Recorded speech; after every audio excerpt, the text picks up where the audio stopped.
샬롬. 샬롬. 예.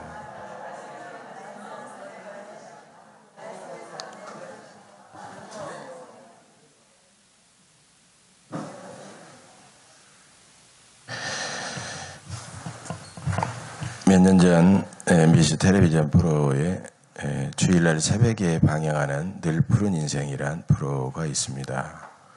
그걸 본 적이 있는데 그 프로의 사회자였던 뽀빠이 이상용 씨가 여기서 가까운 전남 곡성군 어느 마을에서 이제 연세가 많은 어르신들을 모아놓고 이렇게 쭉 대담을 하고 또 그런 프로였어요.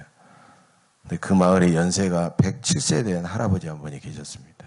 굉장히 장수하신 분인데 그 할아버지와 인터뷰를 합니다.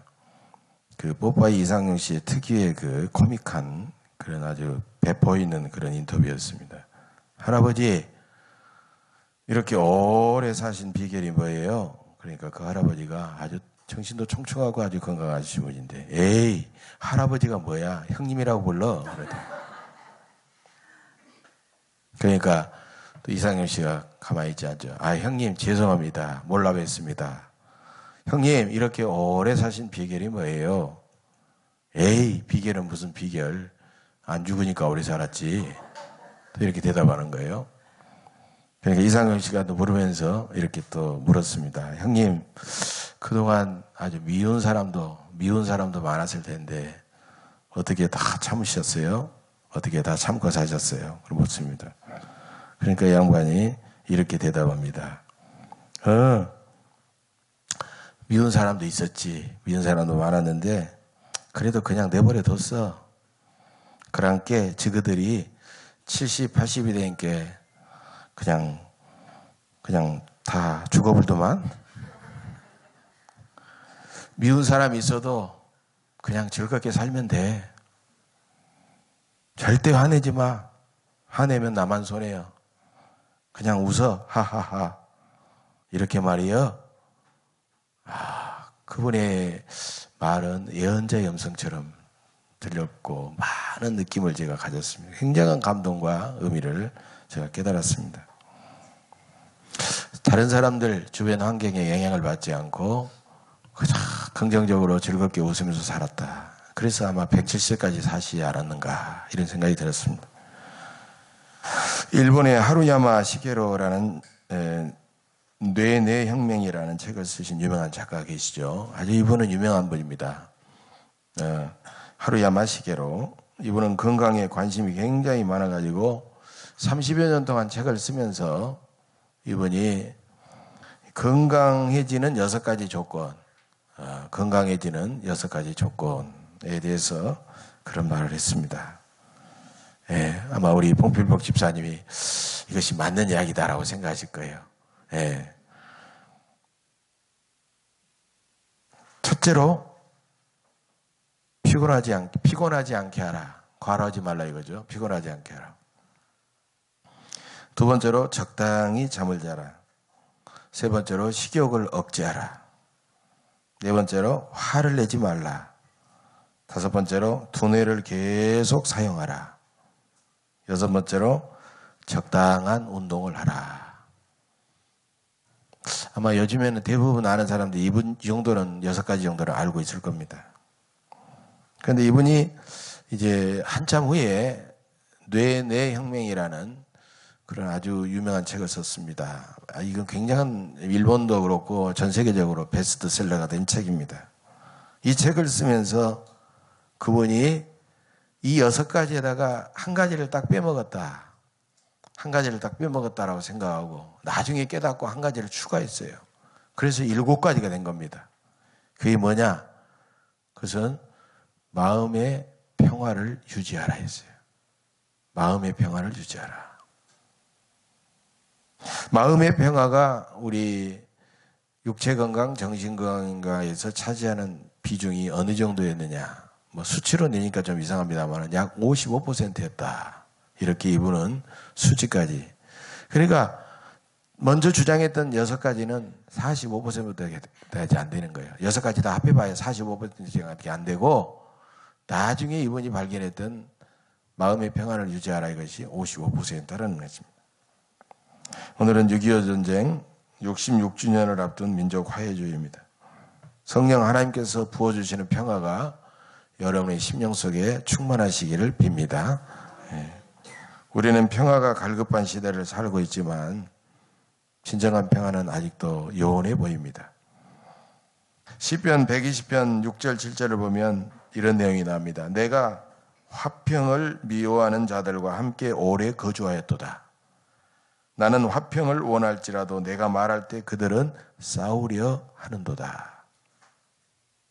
여러분, 세상에 화평, 평화를 미워하는 사람이 누가 있겠습니까? 많은. 그러나 현실은 자기의 이해관계라든가 감정이라든가 여러 가지 이유 때문에 다른 사람과 싸우려고 하고 다른 사람과 시비를 걸려고 하고, 그래서 쉽게 평화가 차지 않는 그런 어려운 세상, 그런 세상을 우리가 살아가고 있다는 거예요.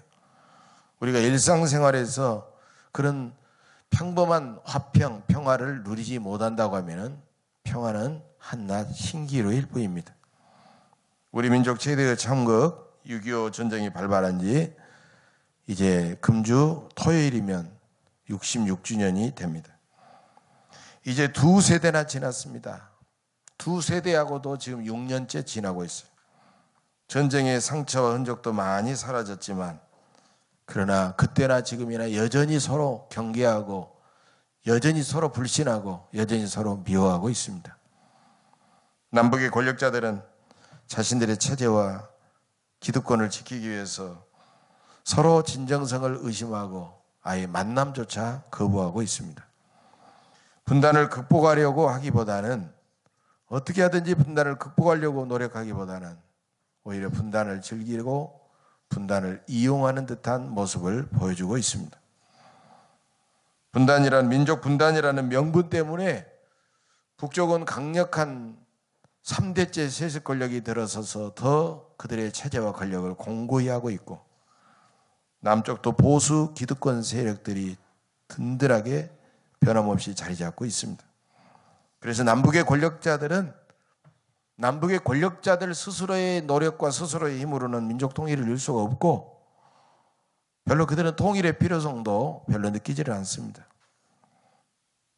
우리 민족의 평화를 이루고 통일을 이룰 수 있는 그런 몫은 바로 우리 국민들이요, 북녘 땅의 인민들이요, 그리고 평화를 위해서 기도하고 평화 통일을 위해서 몸부림치고 기도하는 모든 그리스도인들의 몫인 줄로 믿습니다.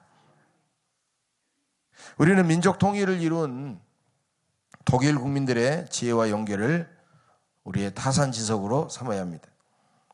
33년 전 1983년 독일의 작센주 나이프치히 시의 성 니콜라이 교회 청년들이 모여가지고 우리는 한 민족이다라는 구호를 내걸고 월요 기도회를 시작을 했습니다. 이 월요 기도회는 그때부터 6년 후에 이루어진 독일 통일의 불씨가 되었다는 사실입니다. 그리고 우리 교단에서는 지금도 계속 월요 기도회로 모여서 기도하고 있습니다. 음악의 아버지였던 요한 세바스찬 바하의 도시로 알려진 라이프치히시의 성 니콜라이 교회 재단 위에는 평화의 천사 그림이 걸려 있었고, 교회 기둥에는 평화를 상징하는 종려나무 장식도 새겨져 있었습니다. 1982년부터 수많은 동독 사람들이 서독으로 탈출하면서 동독에서는 본격적으로 민주화 운동이 거세게 일어나기 시작했고, 그리고 드디어 1983년부터 청년들을 중심으로 바로 니콜라이 교회에서 월요 기도회를 시작하게 됐습니다. 이 월요 기도회는 점점 청년들뿐만 아니라 수많은 일반인들, 그런 사람들이, 통일을 염원하는 국민들이 모여들었고, 기도회가 끝나면 저녁 6시부터 교회 주변에서는 침묵 시위를 계속하게 되었습니다. 1989년에 접어들자 가을에 이르러 경찰은 밀려오는 인파를 막으려고 도시 곳곳을 봉쇄하기 시작했습니다. 그리고 아예 통행금지까지 실시를 했습니다. 그러나 동독 정부는 경찰력으로 그 기도회를 막기에는 역부족이었습니다. 그리고 5.18 부정선거 이후부터 평화 시위는 더욱더 거세질 수밖에 없었습니다. 경찰은 기도에 참석한 사람들을 계속 체포합니다. 그런데도 불구하고 그 체포망을 뚫고 수많은 사람들은 교회로 몰려들기 시작합니다. 그래서 교회 안에 있는 2,000여 좌석은 사람들이 입추의 여지가 없이 가득 채워졌고, 교회에 들어오지 못하는 수천 명의 사람들이 교회 촛불을 들고 교회 주변을 둘러싸게 됩니다. 그리고 교회 창문에다가는 꽃을 달았다고 합니다. 뜨거운 기도 물결과 함께 통일과 자유를 외치던 국민들의 시위는 점점 라이프치히 시에서 이제 드레스덴, 할레, 베를린 등 전국으로 점점 확산이 되었습니다. 그리고 마침내 1989년 11월 9일 베를린의 브란덴부르크 그 장벽이 결국은 무너졌고 독일은 평화 통일을 이루었던 것입니다.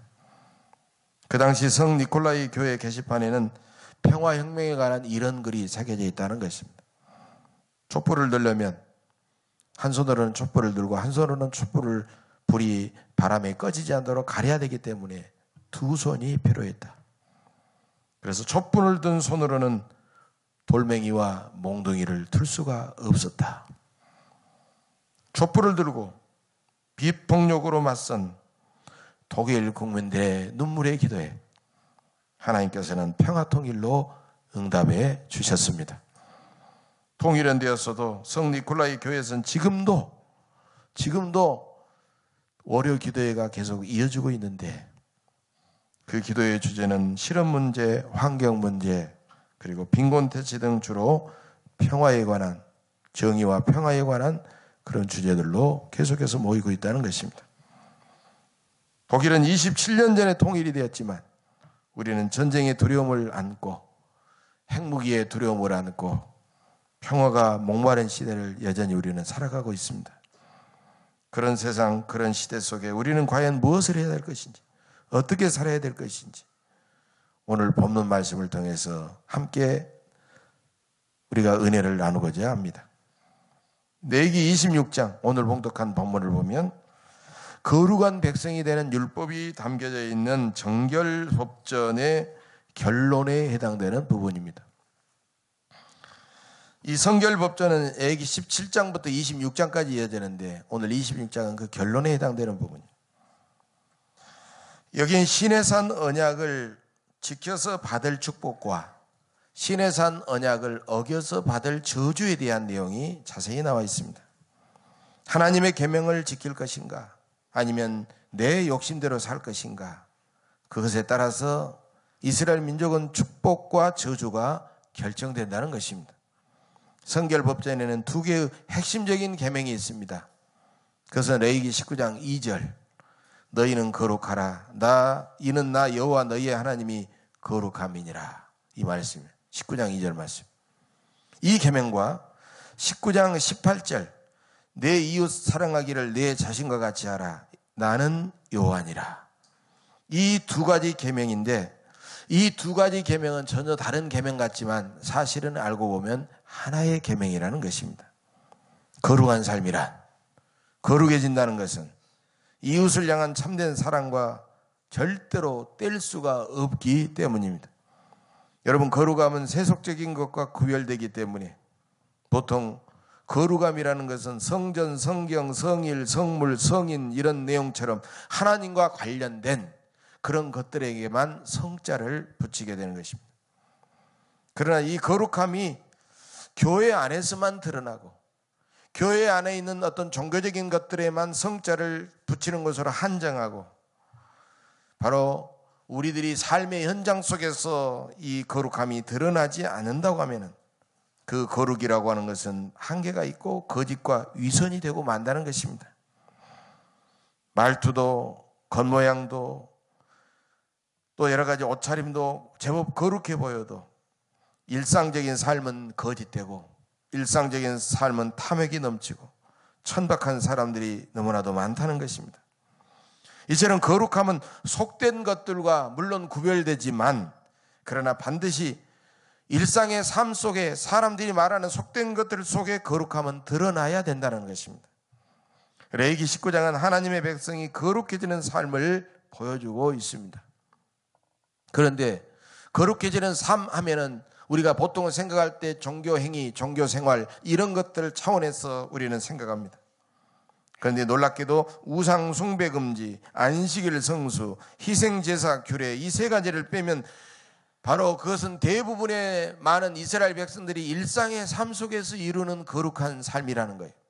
예를 들면 내 부모를 공경하라, 밭에 곡식을 거둘 때 다 거두지 말라, 도둑질하지 말라, 남을 속이지 말라, 맹인 앞에 장애물을 놓지 말라, 재판을 공정하게 하라, 기먹은 자를 저주하지 말라, 이웃을 비방하지 말라, 나그네를 학대하지 말라, 내 형제를 미워하지 말라 등등. 이런 것은 날마다 일상적으로 살아가는 삶 속에 거룩해지는 그런 방법들이라는 것입니다. 결국 거룩함이라고 하는 것은 끊임없이 이웃을 깊이 배려하고 이웃의 아픔을 공감하고 그들을 사랑하는 공존과 공생과 상생의 삶 속에서 그 거룩함은 드러나기 때문에 결코 관계를 뺀 나 혼자만의 삶 속에서는 거룩해질 수가 없다는 것입니다. 나 혼자 스스로는 거룩해질 수가 없다는 것이에요. 성결법전에서 하이라이트 가장 중요한 것으로 안식년과 희년기례를 볼 수가 있습니다. 이건 일정한 세월이 지나면 모든 것은 부정하고 부패한 것이 쌓이게 되는데 그것은 너희들은 일거에 다 해소하고 제거하라라는 그런 말씀입니다. 부정과 불평등을 바로 너희들은 제거해라라는 그런 뜻입니다. 단순히 산술적인 불평등이 아닙니다. 그것은 몇몇 소수자에게 권력과 재산이 집중되는 것을 철저하게 경계하고 있다는 것입니다. 출애굽기 21장을 보면 종은 7년마다 무조건 해방시켜야 됩니다. 신명기 15장을 보면 면제년은 이웃의 모든 빚을 어떤 동기에서 빚을 졌든지 그 모든 빚을 다 탕감해 줘야 됩니다. 레위기 25장의 희년에는 땅의 소유권은 무조건 원주인에게 다 돌려주고 그리고 종들에게는 완전한 자유를 줘야 됩니다. 이런 규례들은 땅의 주인, 모든 만물의 주인은 하나님이시다라는 신앙 고백과 관련되어 있습니다. 그래서 하나님께서는 하늘과 땅을 창조하셨습니다. 우리는 하나님의 창조물로서 하나님의 뜻 가운데 세상에 왔다가 잠시 살고 하나님의 뜻 가운데 세상을 떠나는 존재들입니다. 우리는 땅을 잘 사용하고 하나님께서 주신 물질을 우리는 겸손히 잘 사용하다가 우리는 나중에 결국 하나님께 돌려드려야 됩니다. 안식년과 희년을 지킴으로써 땅의 주인, 만물의 주인은 하나님이심을 인정해야 된다는 것입니다. 그럴 때 우리는 비로소 자신의 한계를 잘 알게 되면서 우리는 하나님 앞에 이웃을 사랑하며 겸손하게 살아갈 수가 있습니다. 이스라엘 백성이 하나님의 규례에 잘 순종하게 되면 받을 축복은 엄청납니다. 오늘 3절 보십시오. 너희가 내 규례와 계명을 준행하면, 이것은 하나님께서 우리에게 준행하라고 하는 명령이고, 그 다음에 4절부터 봉독한 본문의 그 이하의 내용은 준행하고 계명을 준행할 때 하나님께서 주시는 놀라운 복들을 말씀하고 있어요. 하나님은 철따라 비를 주시고 땅은 그 산물을 내고 밭의 나무들은 열매를 맺게 하십니다. 하나님은 그렇게 되면 사나운 짐승을 제하시고 그들의 땅에서 칼이 설치지 못하게 하십니다. 여기서 사나운 짐승은 맹수가 아니라 그들을 압제하고 그들을 약탈하는 그런 세력들이요, 칼이라고 하는 것은 그들을 약탈하는 그런 모든 무기를 말합니다. 하나님은 서로 죽고 죽이는 육식동물의 세계가 아니라 모든 피조물들이 평화롭게 어울려 함께 사는 초식동물의 세계를 만드신다고 말씀하십니다. 이런 것들이 어찌 가능하겠는가? 불가능하게 생각하고 그렇게 들리겠지만 이사야 선지자는 이사야 11장에서 물이 바다를 덮음 같이 여호와를 아는 지식이 세상에 충만하면 그 꿈은 이루어진다고 말씀하고 있습니다. 본문 11절에서 하나님은 우리와 계속 약속하십니다. 나는 너희 중에 행하여 너희의 하나님이 되고 너희는 내 백성이 되리라. 우리가 이 약속을 믿고 하나님의 사랑의 계명에 온전히 순종하면 우리는 드디어 이런 놀라운 복을 받고 참된 자유인이 된다는 것입니다. 그럴 때 하나님은 우리를 얽매는 멍에의 빗장을 부수어 주십니다. 우리가 모든 속박에서 벗어나려면 우리는 하나님을 바라보고 하나님께 매이고 하나님께 순종해야 됩니다. 그것을 가리켜 하나님께 매인 해방, 이렇게 말할 수 있습니다. 우리가 하나님께 매이면 우리는 얽매이는 것이 아니라 우리를 얽매는 모든 속박에서 우리는 자유롭게 된다고 하는 것입니다. 하나님은 우리를 민족 분단 체제 속에 영원히 가두려는 그런 저 악한 세력들의 멍에의 빗장을 우리가 그렇게 살면 벗겨주실 줄로 믿습니다. 그렇기 때문에 우리는 가만히 하나님 앞에 기도만 하지 말고 우리는 세상에 나가서 이웃 사랑을 열심히 실천해야 됩니다. 휴전선 장벽은 저 남북한 사이에만 있지 않습니다. 우리 사회에 눈에 보이지 않는 수많은 장벽들이 많아졌습니다. 이런 장벽들이 하나하나 우리들의 눈물의 기도와 우리의 노력들로 허물어질 때마다 분단의 멍에도 점점 벗겨지실 겁니다. 그런 장벽을 허무는 일은 그렇게 어렵고 힘들고 복잡하지는 않습니다. 그것은 내가 남의 아픔에 귀를 기울이고 남의 아픔을 깊이 공감하고 내가 저들 앞에서 내 몸을 조금 더 낮추고 내 기득권을 내려놓고 내가 가진 것을 포기하고 양보하며 함께 더불어 살아갈 때 가능할 줄로 믿습니다. 마귀는 사람들 사이를 끝까지 이간질시키고 갈라놓고 소통하지 못하게 한 다음에 각각 따로따로 마귀는 지배합니다. 그래서 마귀가 우리를 지배하는 전략은 나누고 지배하라입니다. 나누고 다스리라. 그래서 영어로 divide and rule이라고 표현합니다. 그러나 하나님은 우리를 어떻게 하든지 서로 나누지 않고 하나 되게 하시고 우리를 서로 사랑의 공동체를 이루게 하십니다. 여러분, 속죄라는 영어 단어 atonement라는 말은 at 플러스 1 플러스 month, 즉 하나 되게 하신 것을 말하고 있습니다. 하나님은 예수님을 이 땅에 보내셔서 십자가에서 당신의 몸을 찢고 나누셔서 결국 그 은혜로 우리를 구원하시고 우리를 당신 안에서 하나 되게 하셨습니다. 그러므로 우리에게 가장 소중한 것은 예수님의 구속의 은혜로 구원받은 우리들은 세상에 나가서 자신의 성공과 자신의 명예를 위해서 세상을 나누는 것이 아니라 바로 이웃을 뜨겁게 사랑하는 그 귀한 사명을 감당하는 것입니다. 가난한 자들의 어머니, 1984년도 노벨 평화상을 받고 가장 노벨 평화상다운 평화상을 받았던 사람으로 칭송을 받은 테레사 수녀. 그 테레사 수녀에게 어떤 정치인이 와서 물었습니다. 당신이 하는 일은 세계적으로 유명하지만 당신은 개인적으로는 별로 성공하지 못한 것 같은데 당신은 그래서 실망한 적은 없으십니까? 라고 물었습니다. 그러자 테레사 수녀는 빙그레 웃으면서 이렇게 말했습니다. 저는 단 한 번도 실망한 적이 없었습니다. 주님은 저에게 성공의 사명보다는 사랑의 사명을 주셨기 때문입니다. 여러분, 우리의 궁극적인 사명은 자신의 명예, 자신의 성공이 아니라 바로 이웃을 향한 뜨겁고 지속적인 진실한 사랑입니다. 뜨겁고 진실한 사랑이 들어있는 성공만이 진정한 인생의 성공인 줄로 믿습니다. 우리는 테레사 수녀의 이 말씀을 기억하십시다. 마음속에 깊은 침묵의 열매는 기도입니다. 기도의 열매는 믿음입니다. 믿음의 열매는 사랑입니다. 사랑의 열매는 봉사입니다. 봉사의 열매는 평화입니다. 사랑하는 교회 여러분, 우리의 말 한마디, 우리의 눈빛 하나, 우리의 작은 행동 하나하나가 우리 주변의 갈등과 분열과 싸움과 분단을 더 조장할 수도 있고 화해와 평화와 통일에 이바지할 수도 있습니다. 우리의 단순한 몇 가지 종교 행위를 통해 나의 거룩함을 드러내지 말고 우리의 일상생활 속에서 뜨겁고 진실한 사랑으로 거룩함을 드러내시기를 간절히 바랍니다.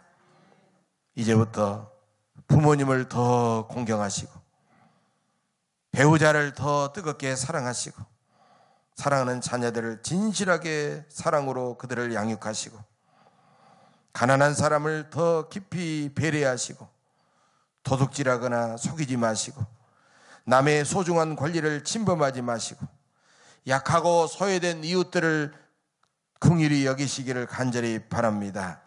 우리가 이웃과 공생하고 공존하고 겸손히 섬기고 사랑하면 어느덧 우리의 삶의 공동체 속에 평화는 이루어지게 됩니다. 우리는 평범한 사람이기 때문에 때로는 남에게 인색하고 옹색하고 해악을 끼치고 저들에게 잔혹한 사람이 될 수도 있지만, 우리는 얼마든지 관대하고 온유하고 겸손하고 따뜻한 사람이 될 수도 있는 것입니다. 역사의 주인이 되신 하나님은 우리의 멍에의 빗장을 부수십니다. 그래서 우리는 자유롭게 사랑하고 나누고 기쁘게 섬기는 평화의 사람들이 되어야 합니다. 이렇게 살다 보면 어느덧 우리 민족은 다시 만나게 되고 다시 대화하게 되고 화해하게 되고 교류하게 되고, 그러면서 평화 통일은 훌쩍 우리 앞에 다가올 줄로 믿습니다. 성령의 능력 안에서 이렇게 거룩하고 아름답게 살아가겠다고 결단하는 여러분들 속에 주님이 주시는 놀라운 위로와 지혜와 능력이 충만하시기를 간절히 축복합니다. 기도하겠습니다. 우리 민족과